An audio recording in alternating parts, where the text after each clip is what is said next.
like this show's flying by, but it's our first Football Friday of the season, so I like it. It's brought to you by an ice-cold Stella Artois. If you're going to throw wings on the grill this weekend, which I think you should, and enjoy an enormous amount of college football, well, do it with an ice-cold Stella Artois. Phenomenal beer. Also, a great place to watch game day is Martin's in Livingston. You got Martin's downtown and Martin's in Livingston, the new Martin's in Livingston. And it's a wonderful place, new bar, restaurant. And the renovation it was a home run. And we've been out there several times, and it's a perfect spot for game day. We are the Out of Bounds Show, ESPN 105.9 The Zone, week one upon us.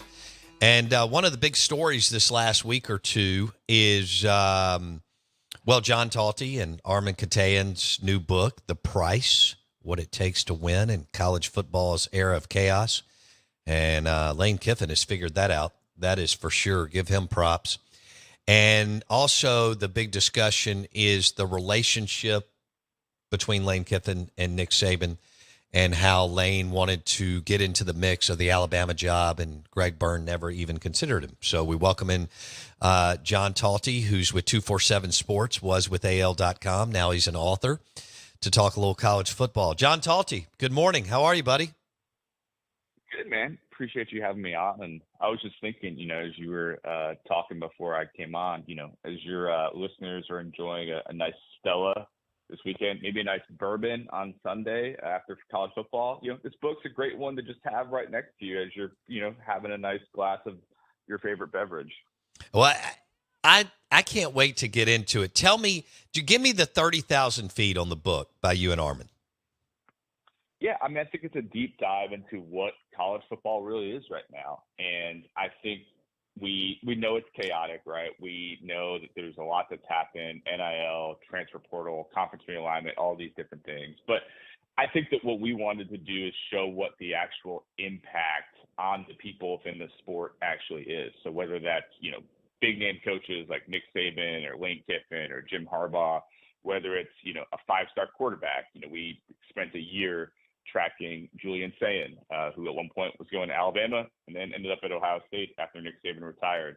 We spent a lot of time with the NCAA enforcement team as they tried to police a world that feels unenforceable right now. So I think we wanted to see, we know there's chaos, but what does that chaos mean on a human level? What's the toll of that? And so, the book is called The Price. And if you look at the book, and I personally, I love the book cover. Even if you don't love what's inside of it, it's a great book just to have on your bookshelf. But it's a play on the money that has just completely infiltrated the sport at every level. But the price is also, the price that people are trying to pay or have to pay to try to succeed in this world, because it's unrelenting, and it has really put a lot of these coaches and ADs and others to the ultimate stress test. Check it out. He joins us on the Farm Bureau Insurance guest line. He was with AL.com for several years, Clarion Ledger prior to that. He is now with 247 Sports, CBS. All right, I got to get into, I've been following you, the discussion around Lane Kiffin wanting the Alabama job. Was he ever under serious consideration from Greg Byrne? No, he wasn't. I think he would have liked to have been.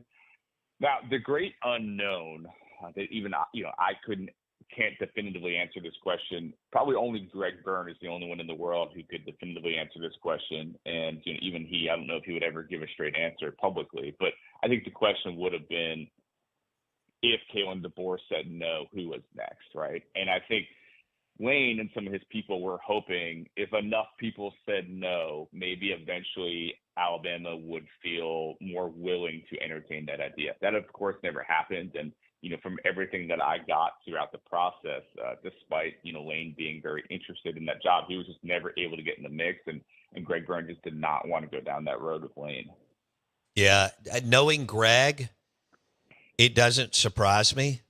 But yet, it's fascinating, this deal, because Lane has grown up John, and he's turned into a top 10 coach in college football. What he's done at Ole Miss is simply remarkable, and it speaks to your book because he embraced the chaos. He figured out the portal early. He rallied the alums, and they put together one of the strongest collectives out there. I mean, Georgia and Bama and Texas and Ohio State and LSU, they can still go about it through top 5, top 6 classes in high school and supplement on the portal side, as you know. Ole Miss is going to be a little bit more, yes, high school is important, but you really got to go big game hunting in the portal to be able to compete with the teams I just referenced. So I think it's fascinating that you came out with this book and that Lane was maybe the first to really understand where it was going 4 years ago. Do you agree? No, completely. And we write, one of the chapters in our book is about collectives. And, one of the collectives that we highlight that we spent some time with is the Grove Collective and Walker Jones, the former Under Armour executive, who I think is one of the smartest people in that space, has done a great job of teaming up with Lane at, helping Ole Miss punch above their weight class. This is, as you know better than anybody, it's not a huge fan base, certainly not relative to some of the other ones that we see in the SEC and the Big Ten. And so they're never going to necessarily have the most fans or even the richest fans, but they have done an incredible job of raising a lot of money to be competitive. And I think Lane is perfectly suited for this current era. As a few coaches have explained to me, high school recruiting takes a long time. It's a years-long process. I don't know that was ever Lane's number one strength. He would kind of go big game hunting maybe for a 5-star QB or something like that, but he was never like the top recruiter on the staffs that he was on as an assistant. But, transfer portal recruiting it's so much more, I think, professionalized in that, okay, here's where we see you fitting in our operation. Here's what we can offer you. Here's why it makes sense for you to come here. It's almost like NFL-like, and I think Lane's perfect for that. He's obviously very familiar with that world. He's very good at explaining, maybe in a day pitch, here's what we can do for you. Here's what we think you can do for us.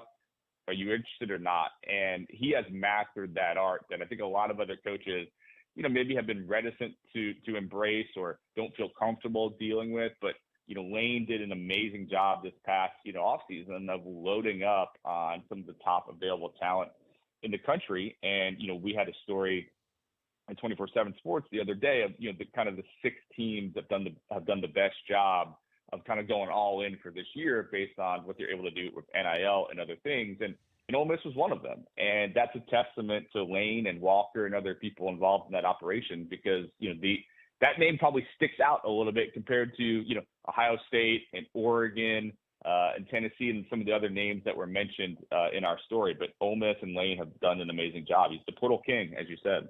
And John Talty on the Out of Bounds show, 247 Sports, he's come out with a new book, The Price, What It Takes to Win in College Football's Era of Chaos. And he's covered Kiffin and Freeze and all these guys over the years. When you were doing the research and talking to Walker and did you talk to Lane? I've talked to Lane in the past. I didn't for this book. Okay. But talked to enough people around him to feel good about it. What did they say? So they were there in the beginning and Lane understood it. And like they got 4 to 6 alums to get on, wealthy alums to get on board. And it was almost like the rest was history. Is that what your feedback was from Walker when you talked to him? Yeah. So I think what's interesting is that, before Walker got there, and there were some smart people involved before Walker got there, but, Lane was frustrated. I think he felt like there was not, maybe enough money that he needed. And, there was, I think, concern that he was ultimately going to leave to go to somewhere else that had a bigger NIL war chest. And Auburn was obviously, the one that made the most sense in kind of that current moment. And he had been complaining to his agent, Jimmy Sexton, about, hey, like if this doesn't change, like, I don't know if I can stay here. And, Jimmy helped connect him to Walker, who was at one point an agent with Jimmy, and was like, hey, I think, you probably should talk to this guy. And then they were able to kind of put together a strategy and go after, like you mentioned, certain highly targeted individuals that would have interest in helping bankroll this. And it's really taken off from there. And, it's just gotten better and better. And I think it shows, one, what a little momentum can do. I think it makes it a little bit easier. It's kind of like the old cliche, it's, easier to get a train to speed up than trying to get it to go from a full stop to start up again. And I think they've also been really creative. I think they're probably one of the most creative collectives. I've, because of this book, which I worked on for close to 2 years, pretty in the weeds in the NIL world and collectives, and I've been around a lot of these guys, and I've paid attention to a lot of what they're doing. I would put Ole Miss's collective at the very top in terms of the creativity and the unique ways that they've been able to raise money, whether it's the specialty shoes. I remember at one point you got Mincy selling brick watches through Barstool that benefit the Grove Collective. They've really thought outside the box in a lot of ways, and I think you have to. Again, Ole Miss does not have Texas oil money.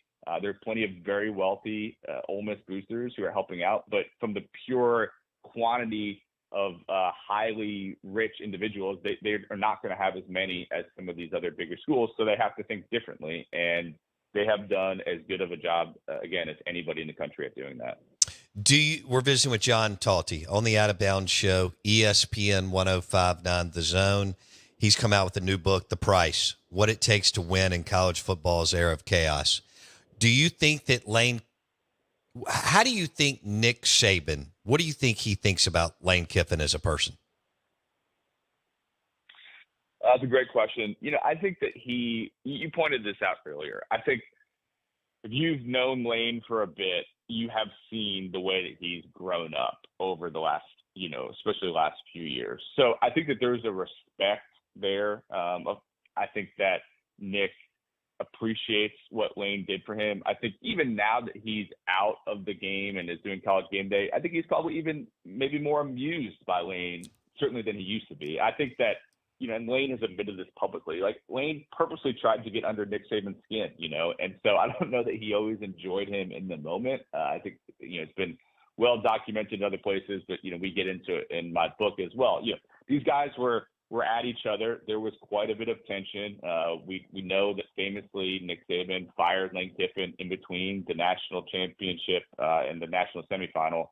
A game in which they won, which is pretty remarkable to think back on. But I think they've come a long way in their relationship. And there's a story, I think it was yesterday or a couple of days ago on ESPN by Chris Love that I think did a good job of detailing Lane's journey. He talked about his sobriety and how that's helped him. I know that he does a daily gratitude journal, which I think his faith has helped maybe ground him a bit. So I think that Nick sees the maturity that Lane has now. I don't think they're ever going to be best friends. I don't think they're calling each other every day or anything like that. But I think that he certainly, has a greater appreciation for Lane now. And it helps also that he's not his boss anymore.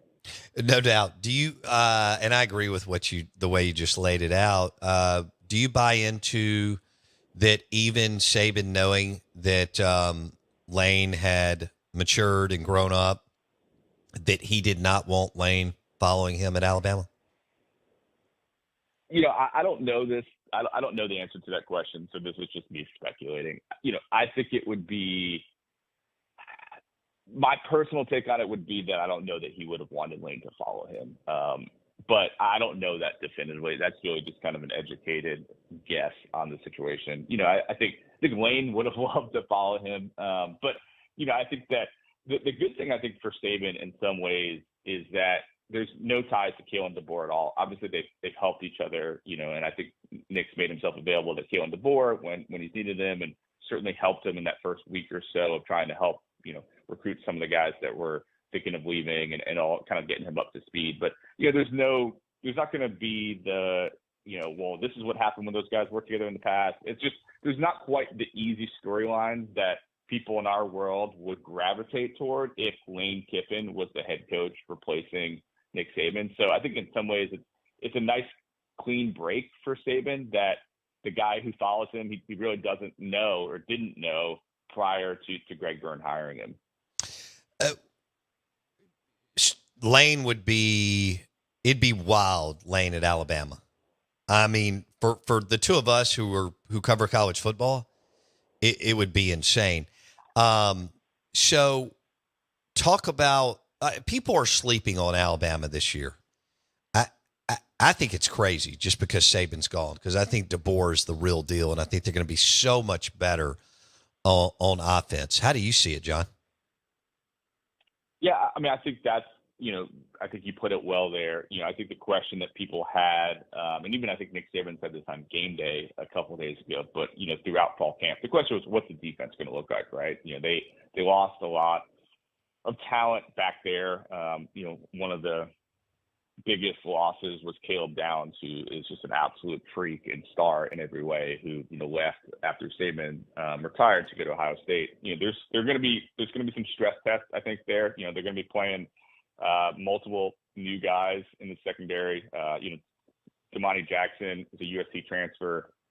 He was a 5-star recruit his first year at Alabama. They got a kid, Davian Brown, who was also a 5-star recruit. He's a true freshman. He's got a really good shot to start as well. So, you're just going to have to see how those kids can hold up. I think the good thing is that I don't think they're going to be heavily tested that early on in that regard. But, my question is, loss of a lot of players, new defensive system. People love Kane Womack and think very highly of him. But there's just going to be, I think, a little bit of growing pains in, that defensive side of things. But to your point on the offensive side, last year was not the greatest year for them. It's been, I wrote about it a lot last year. I don't think that Jalen Milroe was the ideal quarterback for Tommy Rees, and I think he made that obvious to people. And it took them really almost out of desperation of, okay, like, we're just going to have to find a way to survive together, even though neither one of us maybe wants this marriage. And you just saw a lot of starts and stops throughout the season. And I think, with Kalen DeBoer and Nick Sheridan, they're going to do a much better job, I think, of capitalizing on what Milroe does well. And I think they've got a lot of exciting returning pieces on offense that, I think they're going to be really good. So, for me, the big question is, all right, you're going to win week 1 against Western Kentucky. No offense to Western Kentucky. You should beat Wisconsin. But, the big one is Georgia, right? Right. That's the one that we all have our eyes on. That's going to be that really, really big early test. And, I think Kalen DeBoer has had, in many ways, like the perfect offseason. Like, everybody loves the guy. He's very nice. He's recruited really well. He says all the right things in interviews. But how does that guy handle a loss when, people are calling into the Feinbaum show on Monday, threatening and asking for the guy to get fired? Like, how do you handle that pressure cooker of Alabama football? We just don't know yet, and we just don't know how they rebound from something like that. So, that's going to be the early test, I think, for Kalen in year 1. But to this point, I think he's done it pretty much all right, and he has that fan base very excited coming into this year. John Talty with us. His new book, The Price, What It Takes to Win in College Football's Era of Chaos. Talking Kiffin and Saban, and all y'all are chomping at the bit, as you should be, for week 1 of college football. John's been covering Bama, Auburn, among the other teams for a long time. Now with 247 Sports, was with AL.com for several years. I think he will. Are you confident Freeze will get Auburn going, John? Relatively confident. I think that he has done a good job in a lot of ways in recruiting. They definitely leveled up, I think, this past recruiting class, and they've got some guys who people think could be just absolute studs, like Cam Coleman, who's a 5-star receiver. The QB is still a big question. Excuse me, still a big question mark for me. It feels like they've kind of kept their powder dry in that area, and so I do wonder if there might be a little bit of regret that they didn't go out and maybe buy a top-end transfer QB to maybe help them step it up even faster. But Hugh's always been a very good recruiter. And in this current NIL era, I think with the support that Auburn has and all those boosters, I think he is well positioned to. But I think this year is an important year for sure. I think year 3 is, he has to really, really level up. But the QB is the one spot that I just do wonder if we get to the end of the year, man, you did such a good job of putting great weapons around Peyton Thorne, but you wish maybe you didn't have Peyton Thorne, actually as your QB. But, beyond that, I think he's moving in the right direction for sure. And it feels like there's an opportunity right now, right? Like Nick Saban's gone, like the big bad devil of the East is out of the sport. And so, can you level up in Alabama? And right now they are recruiting the state of Alabama very, very well, and certainly taking advantage of Saban not being there anymore. I got like 2 or 3 minutes. What's the most salacious part of the book? There's, it kind of depends what you're interested in. I mean, I think obviously some people have seen the Nick Saban and Lane Kiffin and Jimmy Sexton stuff starting to make the rounds. Some of the stuff that I was personally very interested in, one of the reasons why I decided to do this book was the famous Nick Saban versus Jimbo Fisher feud. And for me, I wanted to understand like what the heck happened between those two guys down in Baton Rouge for this to have gotten to this point. So I think it's a really fun TikTok of that night, of Nick Saban, what he said, why he said it, how Jimbo Fisher reacted, and then the behind the scenes stuff that happened. And, I'll be careful on how I say this, but I think talking to numerous people around Jimbo Fisher, he was upset at Nick Saban saying that he bought every player because he thought he was a hypocrite. He was there in Baton Rouge. He knew how things were done. And as one person who has been in the SEC for a long time told me, Nick Saban didn't invent the machine, but he did perfect it. Yeah. And things happen. And so I think if you're interested in some of those stories, you'll be really into it. But there's a lot of just fun insidery details. We tried to take people that they can't go. We try to take you behind the scenes in rooms that fans aren't able to access, and I think it leads to a lot of juicy anecdotes and just a great overall look at kind of how we got here, why we're here, and where it's headed. Love it. Congratulations, man. I can't wait to read it, and I know you're having fun at 247 Sports, and here we go this weekend. Hope to catch up again soon. Yeah, can't wait. Appreciate you having me on, and looking forward to talking again soon. Thanks, John. Take care, buddy. See ya. John Talty, new book, The Price, What It Takes to Win in College Football's Era of Chaos. He joined us on the Farm Bureau Insurance guest line. Don't forget that this weekend, Labor Day weekend, starting today, at the Armory, Lake Harbor in Ridgeland, tax-free weekend, guns, ammo, suppressors. The Armory, beautiful, beautiful building, beautiful gun shop. The Armory right in front of Kroger, Lake Harbor in Ridgeland. The Out of Bounds Show, ESPN 105.9 The Zone, is brought to you by Mack Hike Ford, I-55 North in Jackson, and the Ford F-150 truck and the Ford Explorer. All driven by Mack Hike Ford, I-55 North in Jackson. Coming up at 9:30, we're going to have Jack Ross, the handicapper. Fat Jack Sports. I think he's in Las Vegas, actually. He's out of Oklahoma City. But Jack Ross, Fat Jack Sports at 9:30.